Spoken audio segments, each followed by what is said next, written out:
pembuatan geometri nani. Para cendekiawan lebih terfokus pada perhitungan matematika dan astronomis yang bisa dikaitkan dengan bangun ruang pada geometri. Sedangkan dalam Islam, sebisa mungkin para ilmuwan Muslim menyisipkan perhitungan dan makna filosofis akan ketuhanan yang dapat melambangkan sebuah lambang dan simbol geometri dalam Islam. Oleh Ustaz. Oh iya ya. Ini jangan lupa referensinya ditambahkan ya. Ini referensinya dari mana begitu?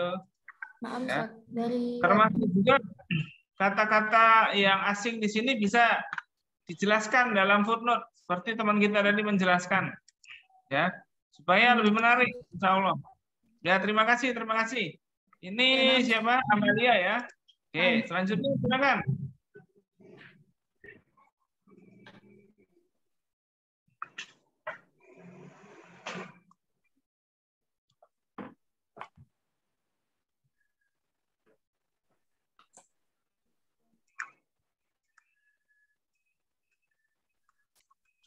Afwan Ustaz. Ya, siapa? Fikri Farida. Ya, Ini silakan. ICT Islam kan ya Ustaz ya? Gimana? Ya, sudah betul ini pindah ICT Islam. Nah, ya. Ya, ini Islam, betul.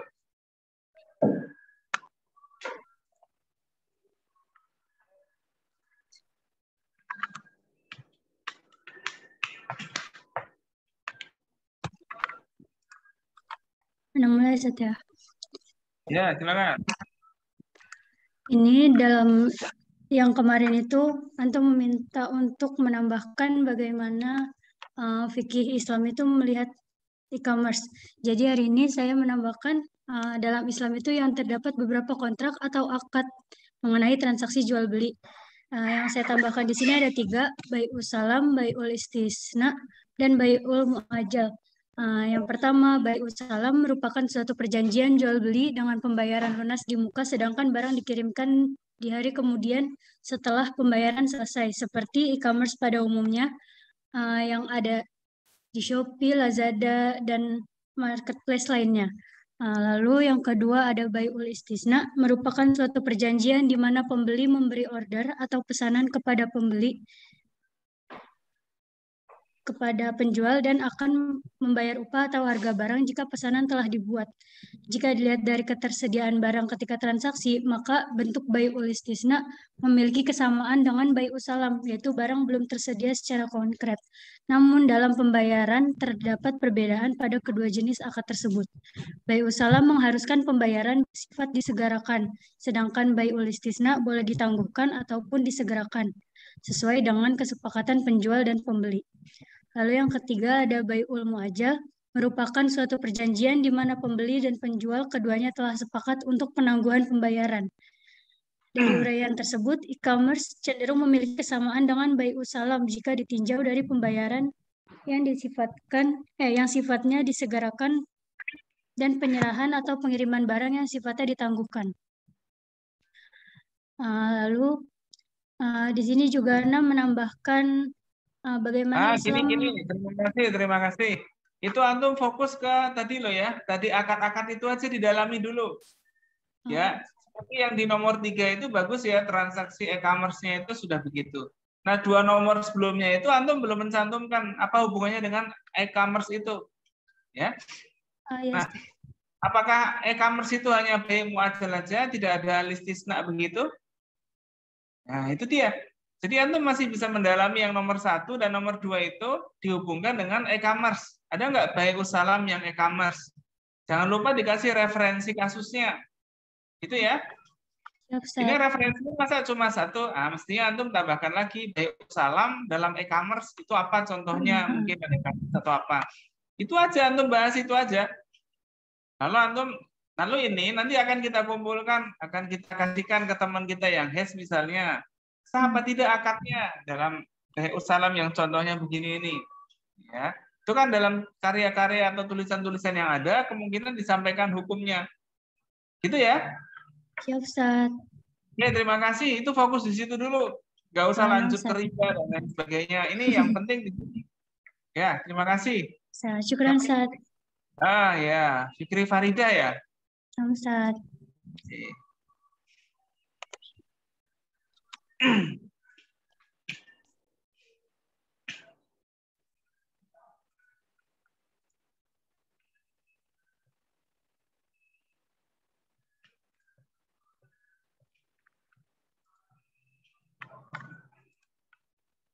Selanjutnya.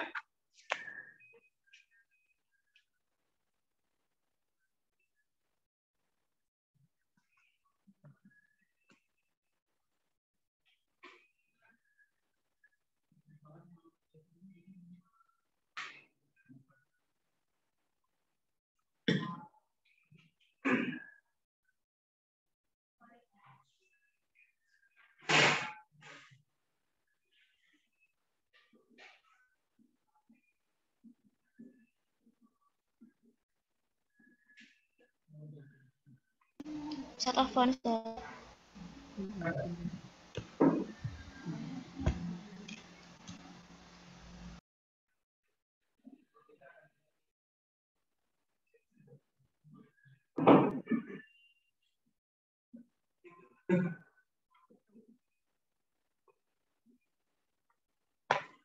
Ya, silakan.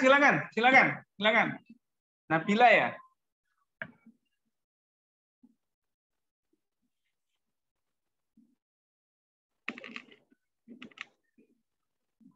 Ya, silakan Nabila.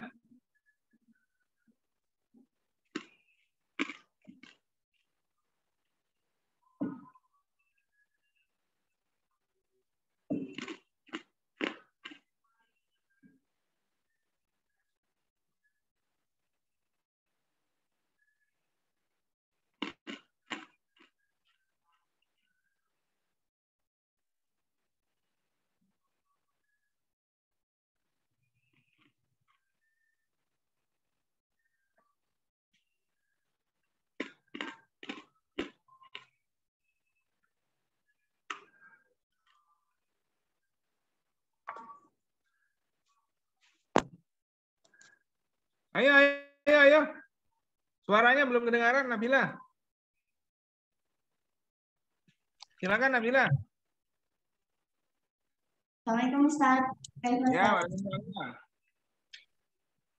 Sebelumnya saya telah menambahkan tafsiran ayat Al-Quran pada Quran surah An-Nahl tentang potensi pada diri manusia yang menyebutkan yang asam sampu wal basaru wal afidah itu Ustaz. Nah, itu telah saya kesinambungkan dengan bagaimana mesin learning itu belajar. Seperti komponen yang telah disebutkan di atas memiliki filosofi yang sama dengan pembelajaran pada mesin learning, yaitu input data, proses data, dan juga training data, yang mana ketiganya merupakan seperangkat komponen yang tidak dipisahkan dalam mesin learning. Artinya, mesin learning memiliki komponen yang sama atau kaitan tentang bagaimana belajar dan pembelajaran dalam filosofi Islam. Selanjutnya saya juga menambahkan dari artikel yang dari tulisan yang antum share linknya itu menurut Kevin Baycorp dilihat bahwa project meta learning itu adalah bagaimana seseorang bisa belajar dengan powerful, dan ini dilakukan pada manusia di atas rata-rata, maksudnya seperti ilmuwan seperti itu Ustaz. Nah, bagaimana si mesin learning ini bisa belajar seperti meta learning atau manusia pada di atas rata-rata, karena nantinya masalah itu akan diolah dengan simulasi komputer yang mana lingkup masalahnya dan algoritmanya lah yang mempelajari masalah tersebut, dan itu merupakan teknik umum dalam machine learning yang dimana membuka kemungkinan filosofi mempekerjakan metode eksperimental di samping metode observasional dan historis yang digunakan pada masa lalu. Di sini saya masukkan di unsupervised learning, karena di unsupervised learning ini memiliki ciri-ciri atau kriteria di mana data itu tidak dilabeli. Tanpa data yang dilabeli, maka seperti tidak ada guru yang mengajarkan, makanya lebih masuk kepada eksperimental seperti itu, Ustaz. Oke. Referensinya ya, itu kok Kevin Baycorp itu siapa itu referensinya? Ini ada Ustaz yang ini. Nah, itu ditulis di paper antum ya. Biar kita bisa melihat juga. Jangan lupa papernya di-share.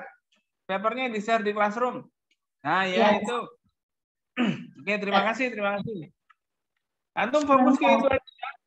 Iya, Antum Ustaz. fokus ke artikel yang ditulis oleh Kevin. Ya. Bikot itu aja. Iya, Ya, Ustaz. apa yang di situ dan bagaimana? Itu antum dalami aja. Ya. 3 pertemuan itu salah. Saya emang agak susah kalau saya lihat bacaannya.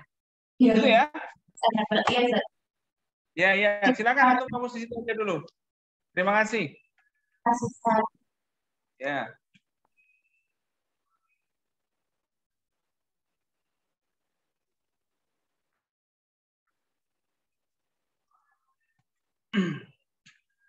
Ya, silakan. Mulai.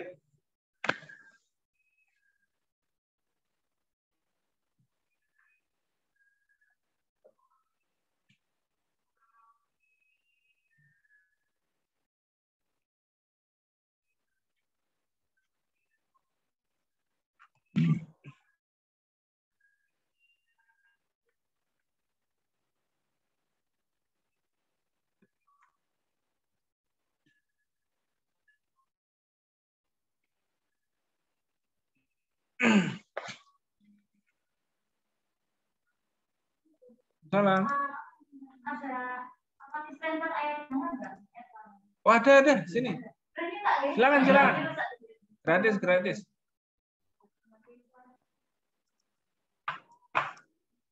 Ya, ini saya akan absen dulu. Yang sudah ada.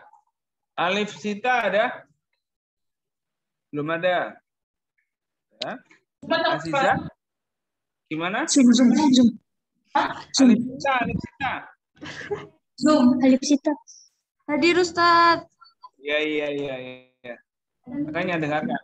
Aziza Hadir, Ustaz. Fajar Rizky. Ya. Fariha Ulia. Hadir Ustaz. Ada Fariha? Oh iya. Ini di mana ini? Di rumah apa di kampus? Fariha ini di kampus apa di rumah? Masih di rumah Ustaz. Ya. Febri Wulansari. Hadir Ustaz. Ya. Tapi ini enggak ditinggal masak kan Fariha ini kan ya? Tinggal masak. Enggak ditinggal masak ya? Enggak Ustaz. Iko. Fikria Saleha. Ada? Ada tadi? Halo? Fikria Saleha?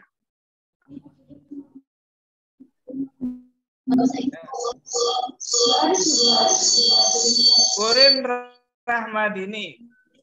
Rahmadini. Ya? Ada? Nabila sudah. Siti Fatimah? Hadir. Siti dari Nabila. Ya. Siti dari Nabila. Zafa Aulia.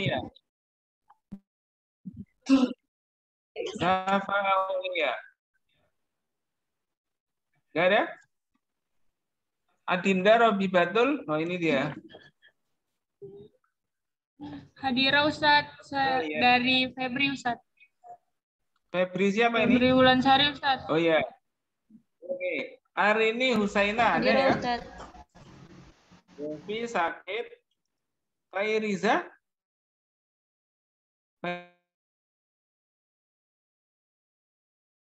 Fairiza ada? Oh ya ada. Fairunisa sakit. Laili? Hadir Ustaz. Oh iya. Nike sakit. Nurul Aulia? Hadir Ustaz. Nah, tadi nggak presentasi Nurul Aulia? Iya Ustaz. Boleh sekarang muncul. Iya.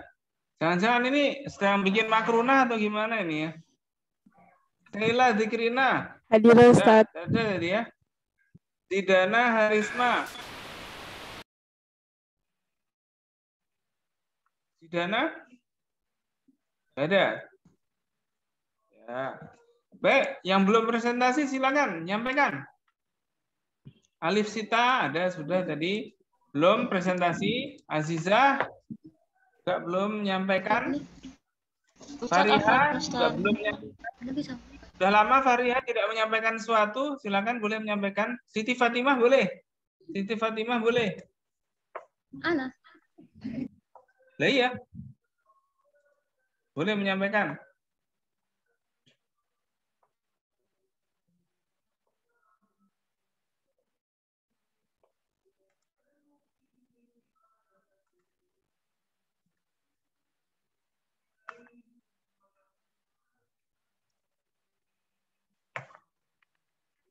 Ya, yang lain juga boleh. Ustadz, Ana mau presentasi. Siapa ini? Alif, Ustadz. Halo kita, ya silakan.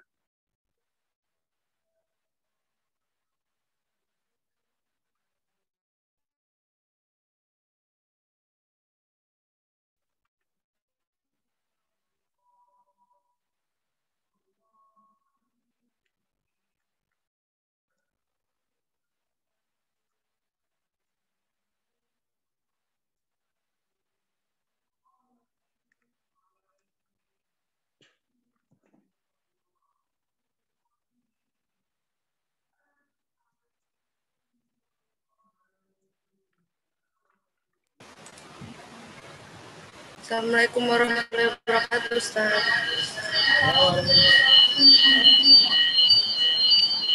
Ustaz, saya mau menambahkan kemarin. Oke.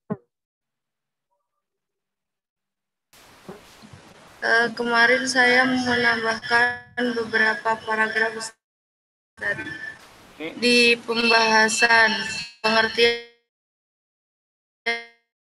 tentang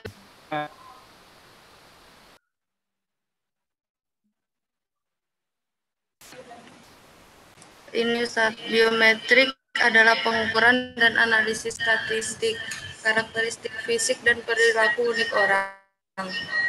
Teknologi ini terutama digunakan untuk identifikasi dan kontrol akses atau untuk mengidentifikasi individu yang berbeda di bawah pengawasan atau metode autentikasi teknologi dan ilmiah berdasarkan biologi.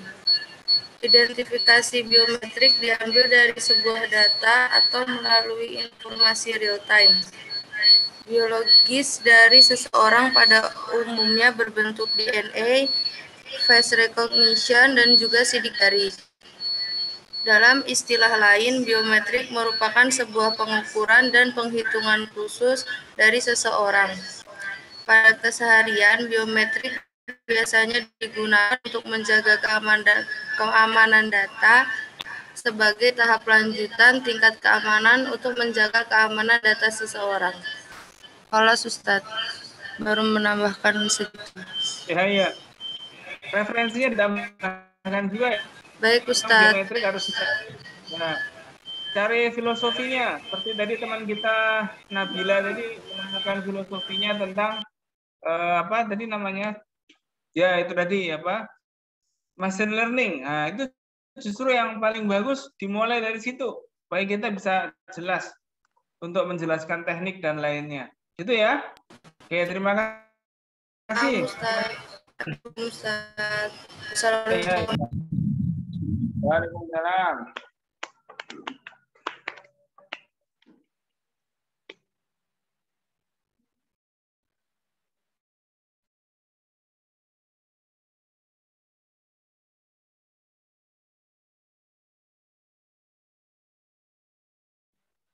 Silakan yang lain. Ustaz Afan. Ya. Amalia Nur Hasanah, ya. Hari ini, Ustaz. Lu kan sudah? Hari ini, Ustaz. Siapa? Hari ini Husaina. Ya, silakan.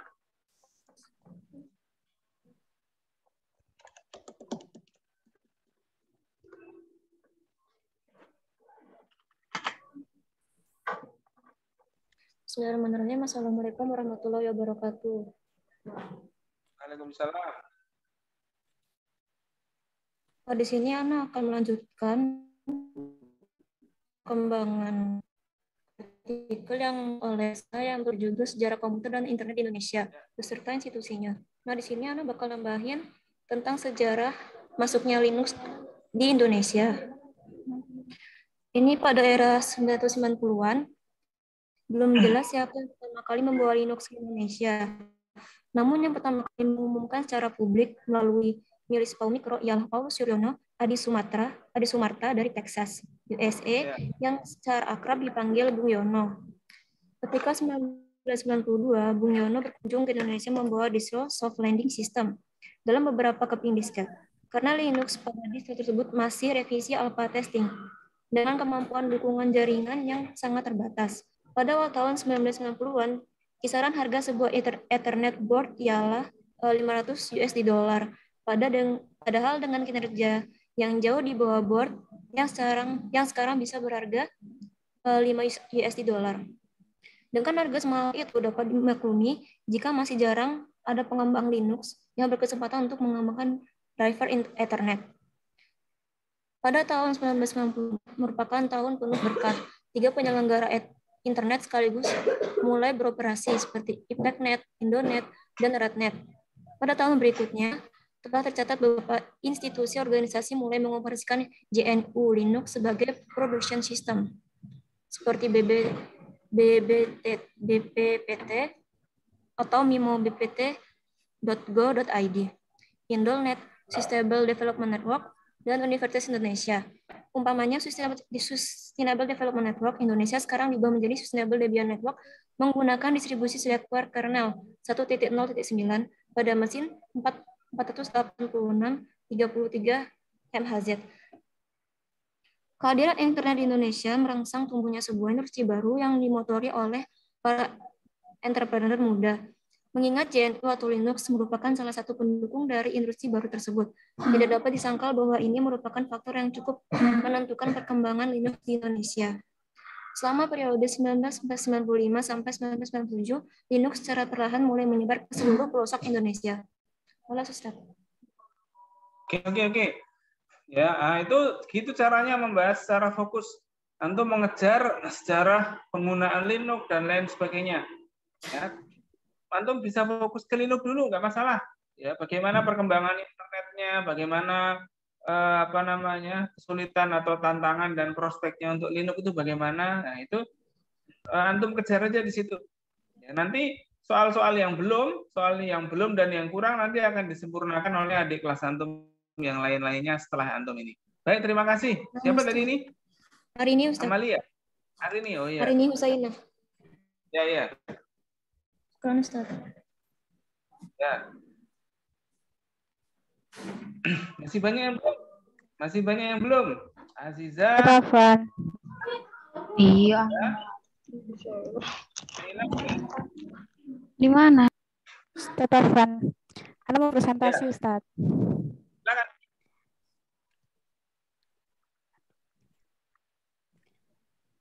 Kan sebelumnya ini Ustaz dapat saran untuk mencari ilmuwan yang memiliki bidang dalam logika. Dan saya telah mencari beberapa penelitian dan saya mendapatkan dari Stanford Encyclopedia of Philosophy mengenai Al-Farabi, yaitu adalah sebuah ilmuwan yang tersohor dalam bidang kedokteran yang ternyata juga memiliki bidang dalam logika.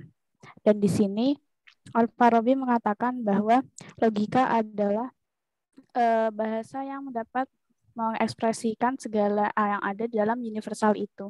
Hal ini sama seperti yang dikatakan oleh George Boole, yaitu adalah ketiga penghubung yang dapat digunakan untuk menyusun pikiran manusia dengan cara menyusun premis-premis dan menghubungkannya dengan salah satu dari ketiga kata penghubung.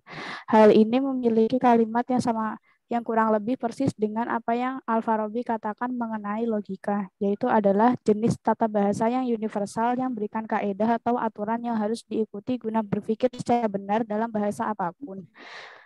Hubungan logika dengan tata bahasa tergambar dalam analog bahwa logika dengan bisa dipikirkan makulat adalah seperti hubungan antara tata bahasa dengan bahasa atau dengan ungkapan itu sendiri. Dengan demikian, setiap kaidah atau aturan bahasa dan pengungkapan yang diberikan oleh tata bahasa terdapat satu kaidah atau aturan yang masuk akal sepadan dengan ilmu logika.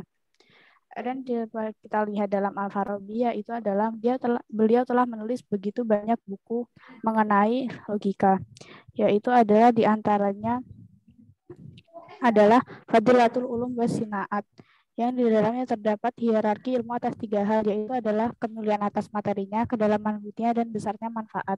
Dan dapat kita lihat bahwa dalam logika yang Al-Farabi buat, yaitu adalah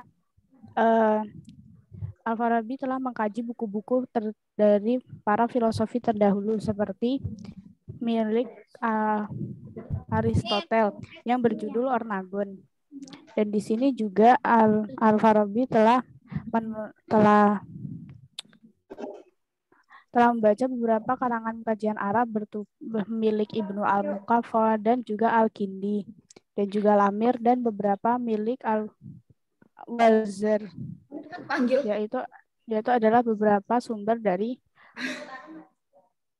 puisi milik Aristoteles yang berhubungan dengan logika.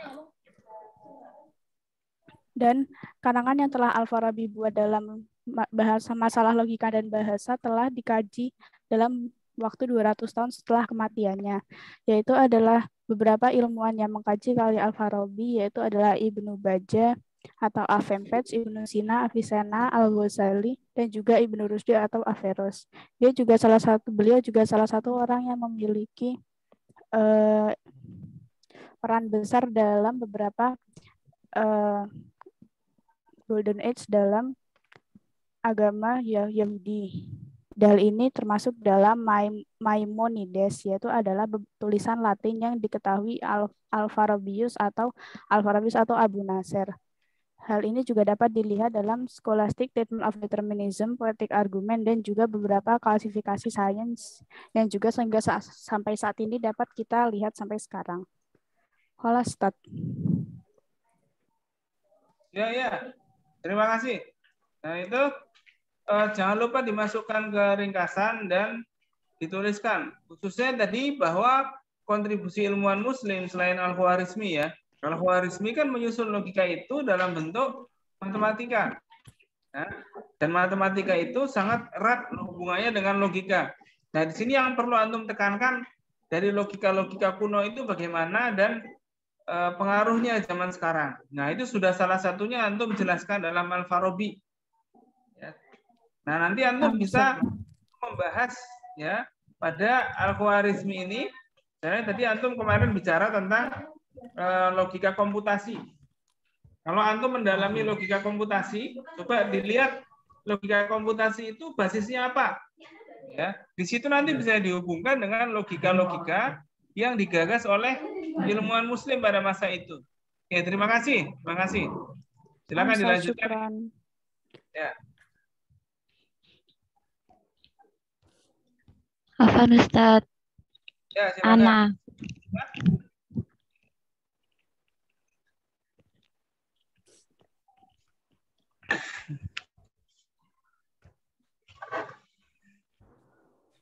Afan Ustadz. Ya. Ini langsung share screen.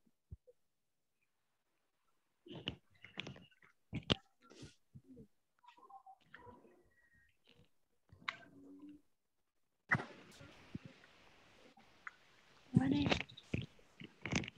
Dah.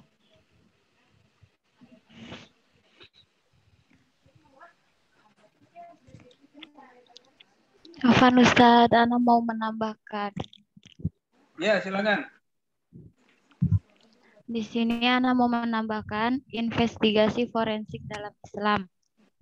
Investigasi didefinisikan dalam Islam sebagai pembuktian kejahatan dengan bukti yang dapat diterima. Penyidikan forensik adalah seperangkat prosedur hukum yang telah diikuti oleh penyidik sebelum persidangan untuk menemukan kebenaran dan mengidentifikasi pelaku dengan memeriksa dan menganalisis bukti kejahatan. Fitri 2003. Menurut pasal 45 proses forensik di Arab Saudi, penyidik hanya memiliki izin untuk mencari informasi dan hal-hal yang berkaitan dengan kejahatan tertentu. Oleh karena itu, tujuan akhir dari fase ini adalah untuk mencari informasi yang berhubungan dengan kejahatan tertentu dan untuk melindungi privasi orang. Padahal proses pencarian melanggar hukum syariah karena melanggar privasi orang. Namun jika perlu proses ini diperbolehkan tetapi sangat dibatasi. Harus segera dihentikan jika sudah ditemukan barang bukti. Sumbernya diambil dari Abdul Razak Al-Murjan, investigasi forensik jaringan penyalahgunaan atau kejahatan internal di Arab Saudi, tahun 2008. Oleh Ustaz. Itu khususnya forensik ya, didalami lokasinya itu, ya, supaya supaya menjelaskan lagi hubungan antara forensik itu dengan hukum Islam. Itu ya. Ya, terima kasih. Syukran.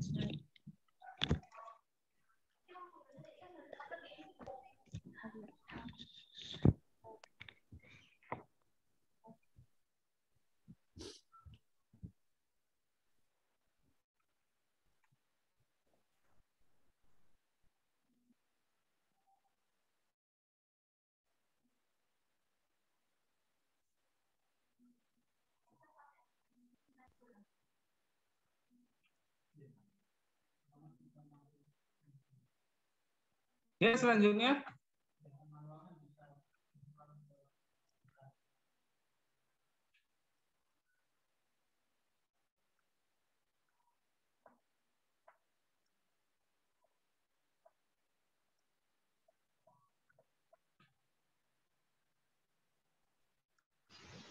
Ustadz, Ana, Ustadz. Ya, Fariha Ulia, silakan.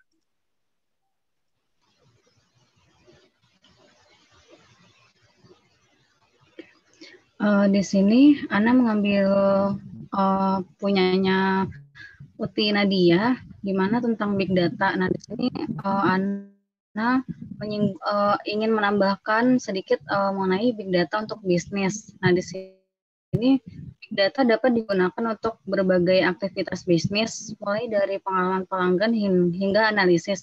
Nah, yang akan Ana bahas selanjutnya itu big data untuk bisnis dengan analisisnya. Ini sudah Ana bikin, namun belum selesai semua, Ustadz.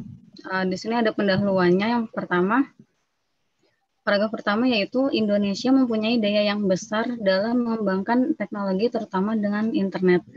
Hal ini terbukti karena banyaknya inovasi baru yang sudah ada. Faktanya, internet telah menjadi hal umum untuk semua orang.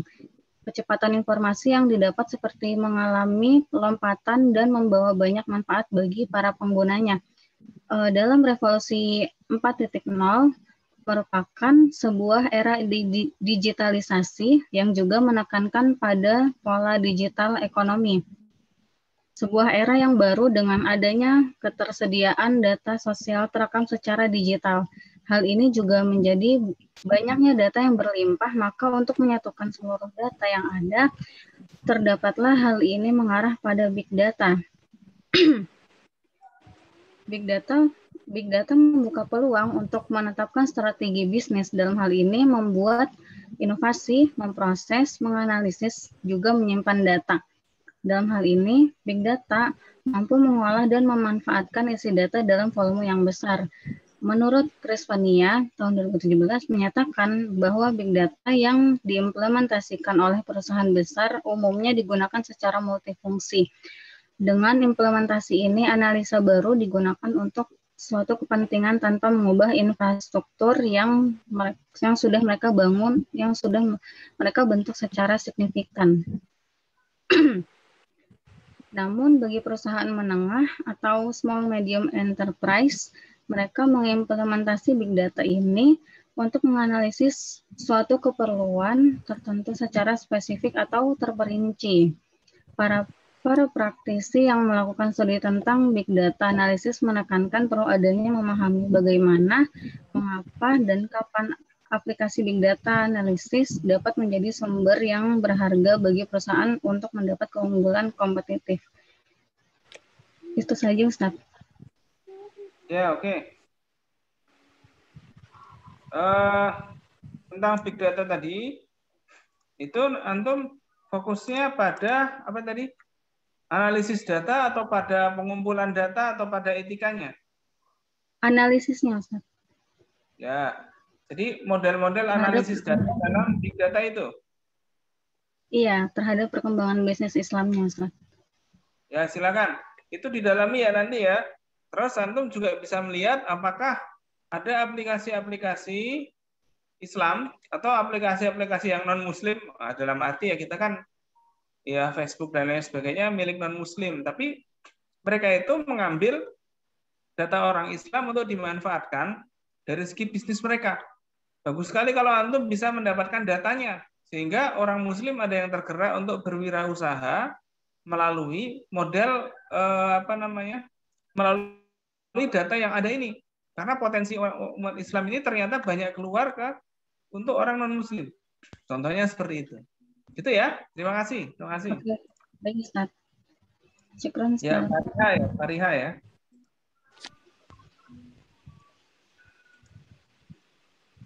Ya, selanjutnya. Hurin Ustadz. Ya, Hurin Ramadini, silakan. Di sini Anda menambahkan tentang implementasi Big Data dalam sistem zakat Ustadz. Anda baca ya Ustadz. Dalam agama Islam terdapat dua kategori zakat, yaitu zakat fitrah dan zakat mal. Yang mana zakat fitrah dikeluarkan pada saat bulan suci Ramadan, sedangkan zakat mal adalah zakat harta atau zakat kekayaan yang nantinya terpecah lagi menjadi beberapa jenis zakat. Dalam pengoperasiannya, zakat diolah oleh lembaga-lembaga zakat, baik itu dalam pengumpulan maupun pendistribusiannya.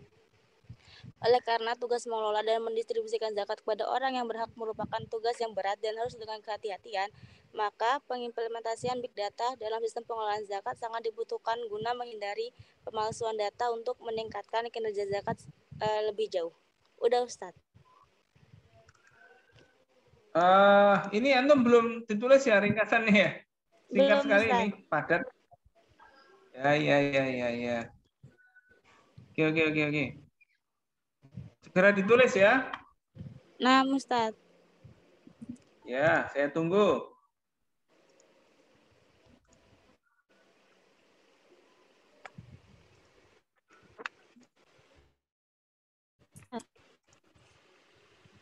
Siapa ini? Siapa Ustaz? Oh iya, siapa? Silakan.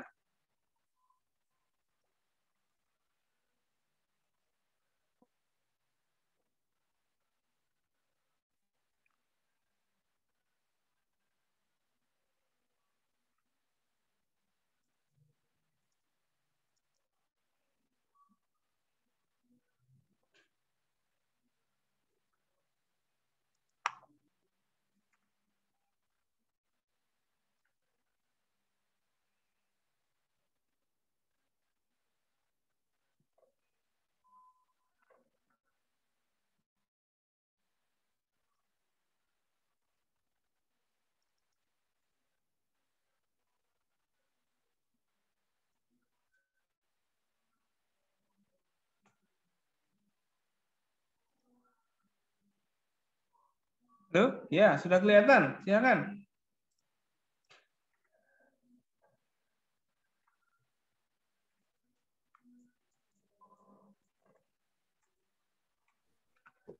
Ya, jadi saya akan mempresentasikan update dari paper saya, yakni saya menambahkan bab konsep akad sebagai salah satu konsep utama dalam paper saya yang berjudul yang berbasis transaksi online, yang berjudul transaksi online berbasis media sosial dalam perspektif Islam.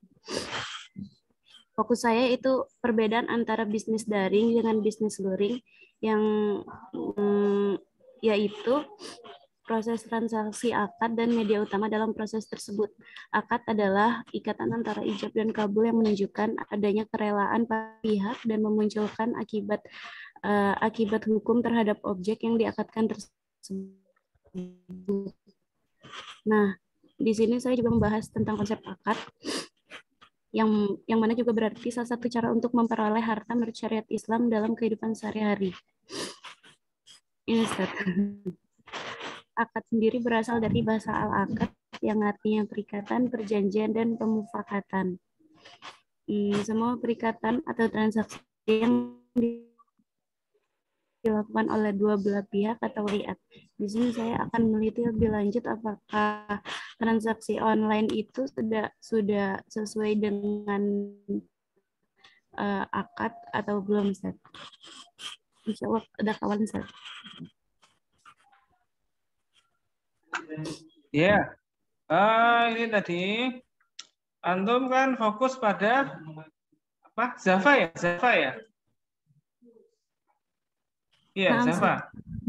Ya. Iya, Ustaz. Jadi antum fokuskan pada apa yang di situ antum ingin fokuskan. Misalnya tadi antum bicara tentang sistem informasi. Kan mestinya sistem informasi kan? Halo? Iya, Ustaz. Ya. Sistem informasinya itu modelnya Iya, Ustaz. dalam ranah yang tadi antum jelaskan itu. Apakah dia itu sistem informasi yang murni digital, dalam arti murni digital itu apa sudah jadi aplikasi yang seperti yang antum jelaskan sebagian itu, atau masih ada hal-hal yang memang menjadi persoalan atau plus dan minus dari sistem informasi itu. Itu ya. Ya. Sebenarnya antum tadi fokusnya menjelaskan inginnya akhirnya kemana tuh akhir tujuan penjelasan artikel ini?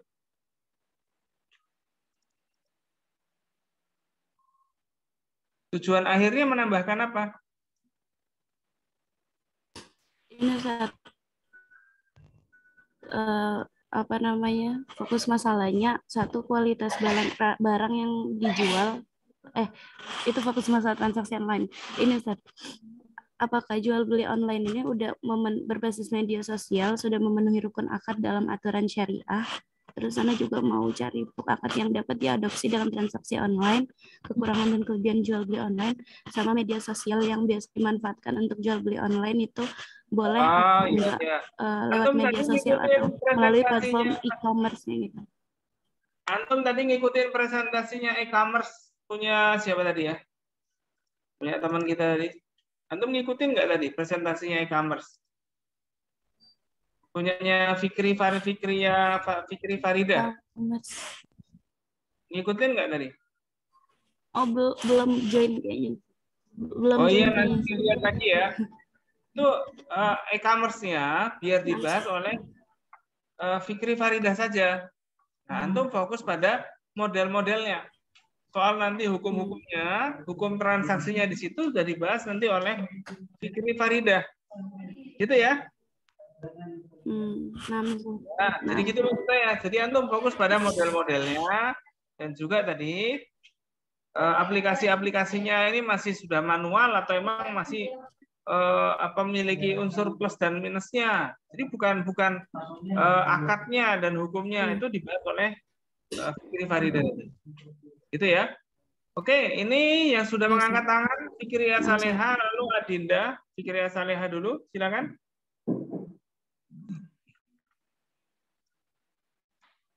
Boleh Fikriya Saleha?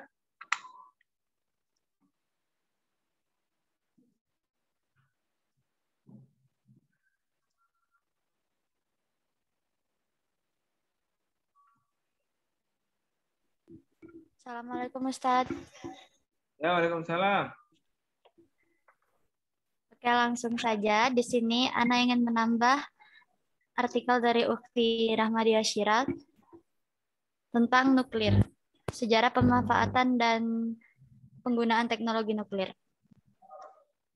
Ya. Ana tambah di bagian hukum syara yang berkaitan dengan pembuatan manusia dalam memanfaatkan sumber daya energi nuklir dan radiasi nuklir.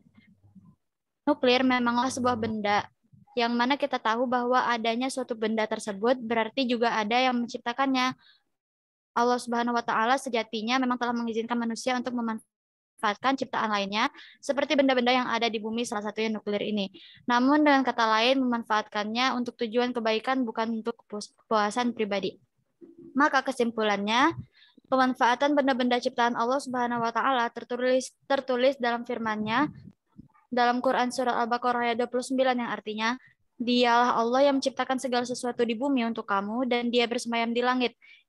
Lalu dijadikannya 7 langit dan Dia Maha mengetahui segala sesuatu. Quran Surah Al-Baqarah ayat 29. Dari ayat tersebut juga dapat diambil kesimpulan bahwa semua yang Allah Subhanahu wa Ta'ala ciptakan di dunia ini boleh dimanfaatkan oleh manusia. Seperti yang dapat dimanfaatkan dari nuklir adalah memanfaatkannya sebagai sumber energi dan bahan bakar. Karena nuklir diklaim dapat menjadi potensi dalam menyediakan energi bagi makhluk hidup.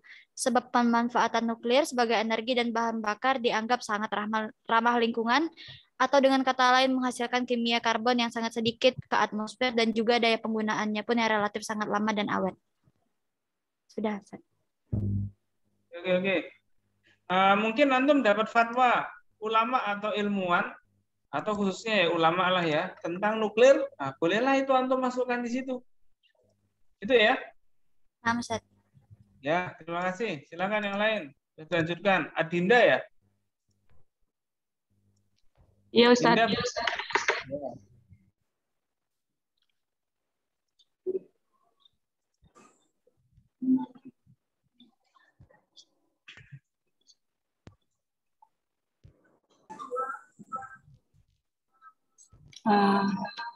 Baik, di sini Ana mau menambahkan tentang sejarah AI di makalahnya Uhti Lady.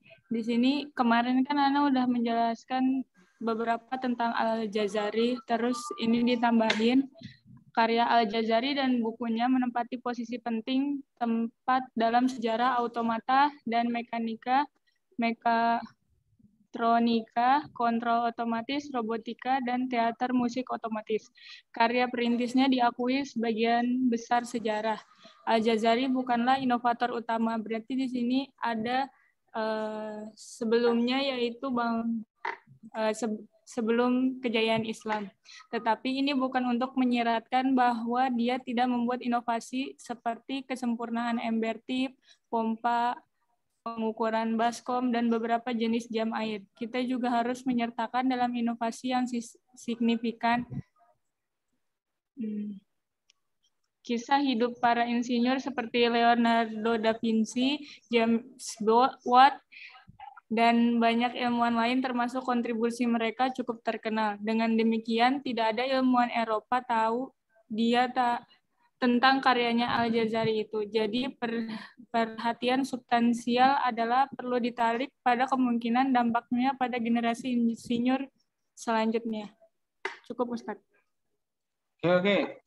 Ya.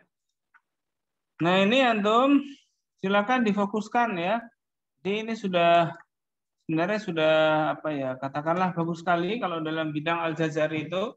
Nah, itu nanti kata-kata asing seperti reciprocating itu apa di situ? Itu antum kasih footnote ya. Kalau tadi antum antum belum ikut kuliahnya tadi yang semester 4 ya. Di situ seperti Hanifah itu dia menjelaskan, menerjemahkan satu manuskrip lalu memberikan footnote-nya. Jadi referensinya memang bukan cuma satu saja. Nah, itu yang kata-kata asing itu diberikan penjelasan seperti itu. Itu ya. Oke, terima kasih. Ini Adinda sudah, Fikria sudah, siapa tadi yang barusan angkat tangan tadi? Febri ya? Silakan, Febri. Febri Wulansari, silakan. Nah, Ustaz. Ya.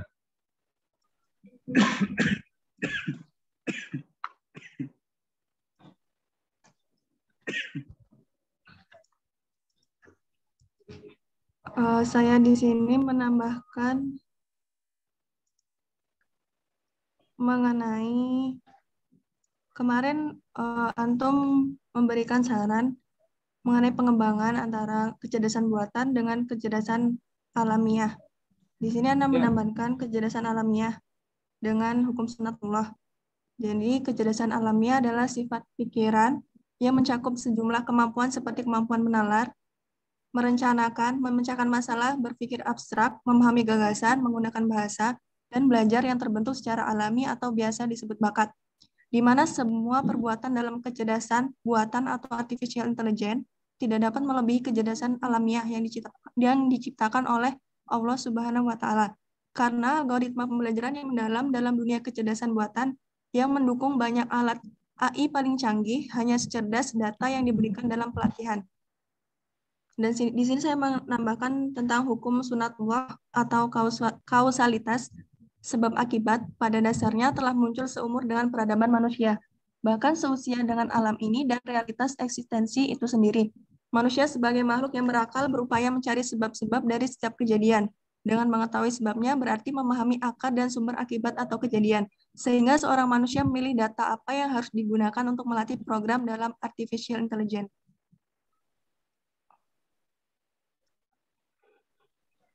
Oke. Nah, ini jangan lupa referensinya ya, dicantumkan ya. Kecerdasan alamiah itu seperti teman kita tadi yang mencantumkan referensi itu siapa namanya tadi yang tentang apa namanya unsur filosofis, ya, yaitu teman kita Nabila tadi. Ya. Nah itu juga perlu dijelaskan. Apakah AI itu memiliki unsur filosofis itu juga masih menjadi misteri yang pengen semua orang atau banyak orang yang pengen tahu itu. Itu ya. Terima kasih, terima kasih.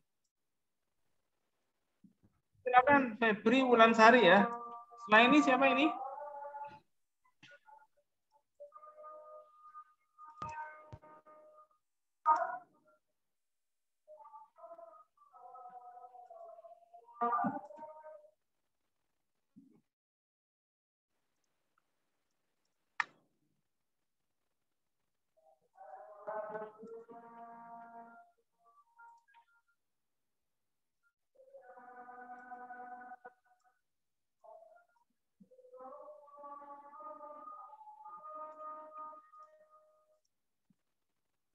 Halo?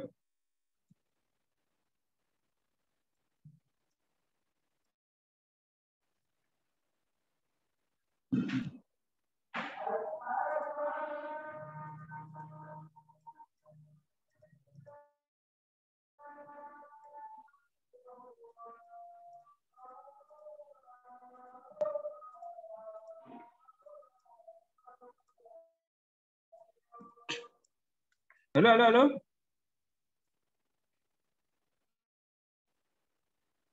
Boleh menyampaikan meskipun adzan? Atau nunggu adzan juga boleh?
Ustadz Afwan.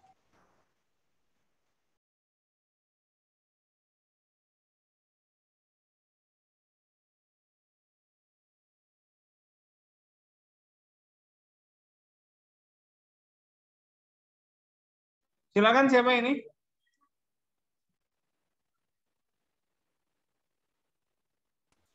Aziza Ustadz. Mau Ya, presentasi silakan. Ustadz.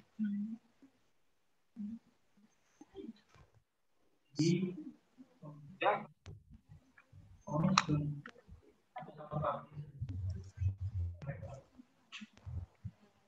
Di sini saya akan Ya, sudah kelihatan.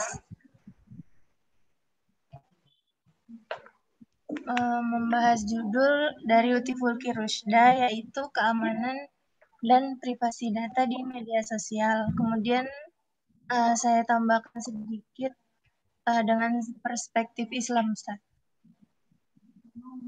Ya. Ya. Aplikasi teknologi yang semakin canggih dalam suatu organisasi pada akhirnya menjadi kebutuhan manajemen dan sampai pada akhirnya menjadi keunggulan kompetitif dari organisasi tersebut. Evolusi teknologi dalam organisasi tersebut mengakibatkan organisasi menyadari pentingnya data dan pada akhirnya mengakibatkan nilai dari data tersebut semakin meningkat. Peningkatan nilai data ini kadang dimanfaatkan oleh pihak-pihak yang tidak bertanggung jawab. Mereka dengan motivasi materi bahkan memperjualbelikan data tersebut secara ilegal tanpa memperhatikan etika dan privasi pemiliknya. Hal itu adalah salah satu contoh kejahatan digital yang dapat terjadi pada saat ini. Seiring dengan perkembangan teknologi tersebut, kejahatan-kejahatan digital lain pun kemudian bermunculan. Misalnya saja penipuan, pelanggaran privasi, dan pencurian dan manipulasi data. Oleh karenanya menjadi suatu hal yang penting untuk menjaga keamanan data, privasi, dan etika. Berdasarkan uraian tersebut, maka dapat dianalisis hubungan antara prinsip keamanan, privasi, dan etika dalam UU ITE dengan ajaran agama Islam.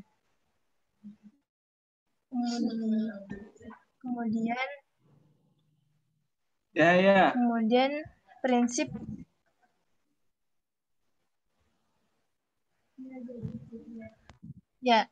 kemudian selanjutnya nomor 2, prinsip keamanan, privasi, dan etika dalam Islamnya, yaitu permasalahan yang terjadi terkait informasi dan transaksi elektronik pada umumnya terkait masalah keamanan data, privasi, dan etika ketika menggunakannya. UU ITE telah menguraikan dengan jelas perbuatan apa saja yang dilarang. Artinya, UU ITE sudah mengatur secara jelas tentang keamanan data, privasi, dan etika dalam menggunakan data. Sementara itu, di sisi lain, Islam pun sebagai sebuah agama yang komprehensif juga telah berbicara tentang konsep keamanan, privasi, dan etika. Kemudian prinsip keamanannya. Ya, sebentar. Ini keamanan informasi. Halo, ini antum mohon memfokuskan pada prinsip keamanan, privasi, dan etikanya dalam Islam saja. Ya. Itu antum bisa merujuk ke fatwa ulama tentang media sosial tahun 2017 kalau tidak salah. Itu bisa antum cari itu. Ya. Jadi bukan hanya UU ITE-nya, di situ kan tidak bicara dalam belum bicara dalam Islam. Jadi antum bisa fokus ke bagian yang itu aja tadi. Supaya kita tidak sekedar ini kan di akhirnya hanya Islam sebagai agama telah berbicara keamanan. Bicaranya apa? Nah, itu dia. Berarti yang pengen orang dengar itu apa? Konsep Islam tentang keamanan, privasi atau etika. Gitu ya. Oke, terima kasih. Saya cek lagi yang belum ini masih ada Fairiza. Belum ya? Hanifah belum? Hanifah Ramadhani? Udah ya?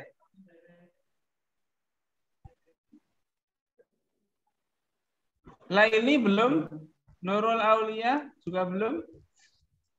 Zidana Harisma belum juga?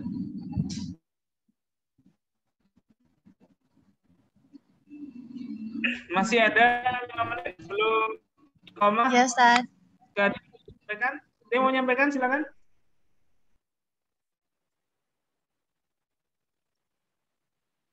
Saya berikan waktu.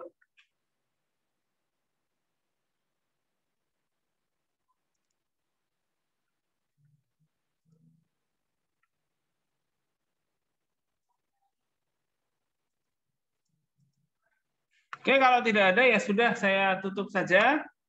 Dan harap minggu depan yang belum ini memulai di awal ya. Fairiza, ini harap memulai di awal minggu depan.